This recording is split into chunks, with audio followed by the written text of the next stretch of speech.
Hello friends, इस video में हम फंडामेंटल राइट्स से जो कुछ अन्य इम्पॉर्टेंट क्वेश्चंस हैं उनको भी देखेंगे।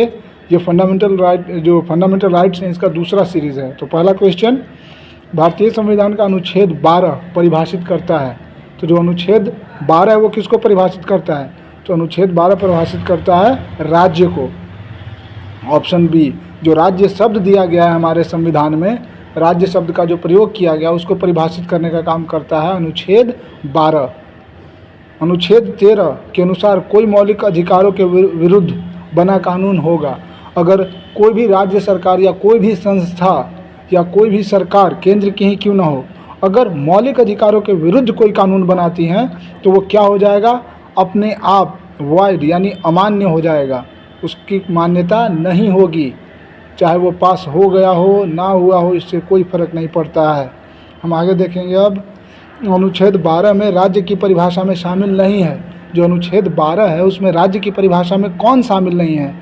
तो संसद शामिल है, न्यायपालिका भी शामिल है, नगर पालिका प्राधिकरण भी शामिल है, लेकिन निजी कंपनियां शामिल नहीं है। तो सही आंसर क्या हो जाएगा? Option D. जो ऑप्शन डी है आपका वो सही आंसर हो जाएगा। निजी कंपनियों को अनुच्छेद 12 में राज्य की परिभाषा में शामिल नहीं किया गया है।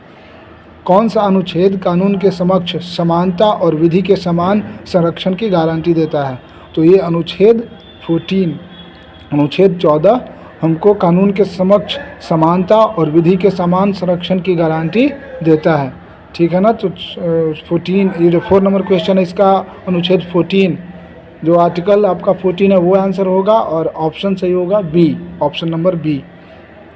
धर्म, जाति, लिंग, जन्म स्थान आदि के आधार पर भेदभाव निषिद्ध है।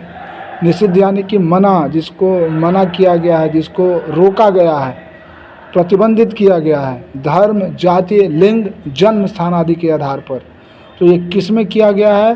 तो ये आर्टिकल 15 मूवी भी आपने हाल फिलहाल में आया था तो जानते होंगे उसके बारे में।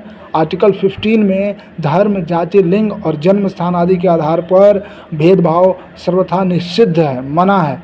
और यह अगर ऐसा आप करते हैं तो ये सामने वाले व्यक्ति के मौलिक अधिकार का हनन होता है और वो सीधे सुप्रीम कोर्ट जा सकता है।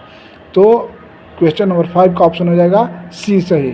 तो मिलेंगे अगले वीडियो में, तब तक चैनल को जरूर सब्सक्राइब कीजिए, वीडियो को लाइक कीजिए, दोस्तों के साथ शेयर कीजिए। और आपको ऐसे ही एसएससी के प्रीवियस ईयर क्वेश्चंस और हर पॉसिबल क्वेश्चन जो बन सकते हैं एग्ज़ाम में मैं खुद कराऊंगा, क्योंकि मैं खुद प्रिपेयर कर रहा हूं। तो मुझे आइडिया है कि क्वेश्चंस कैसे बनते हैं और मैं हर चीज़ को पर्टिकुलरली ऑब्जर्व करता हूं और तब जाकर के एक क्वेश्चन सेट प्रिपेयर करता हूं।